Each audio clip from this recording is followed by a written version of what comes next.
On va parler là des styles de direction. Donc là, l'auteur à retenir, c'est Likert. Donc il a défini 4 styles de direction: autoritaire, paternaliste, consultatif et participatif. Donc qu'est-ce qui va changer entre tous? Eh ben, ça va être déjà la confiance qu'on va accorder à l'employé. Donc celui qui est autoritaire, il va plutôt donner des directives parce que il a confiance principalement en ses idées, il est sûr de ses idées, et du coup il va faire assez peu confiance aux collaborateurs, ce qui n'est pas le cas de celui qui est participatif, qui va faire participer à la prise de décision au maximum ses employés. Et donc il va leur accorder une très grande confiance, puisque c'est eux qui vont prendre une partie de la décision, c'est eux qui vont participer.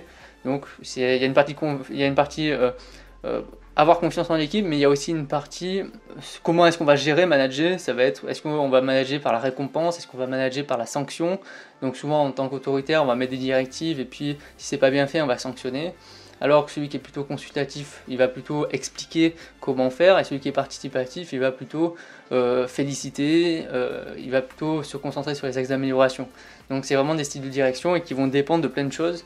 La première, donc il y a plusieurs facteurs d'influence évidemment pour savoir quel manager on est, autoritaire, paternaliste, consultatif ou participatif.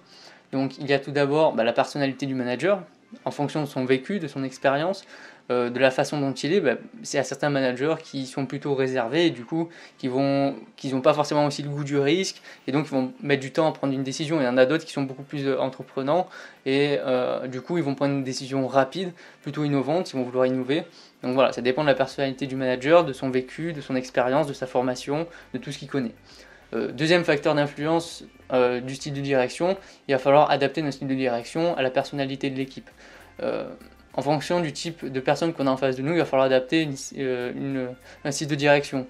Quelqu'un qui est super motivé, qui a envie de créer des choses, qui a envie de prendre des initiatives, il va falloir plutôt privilégier un mode de fonctionnement participatif, puisque du coup ça va le motiver, il va être impliqué.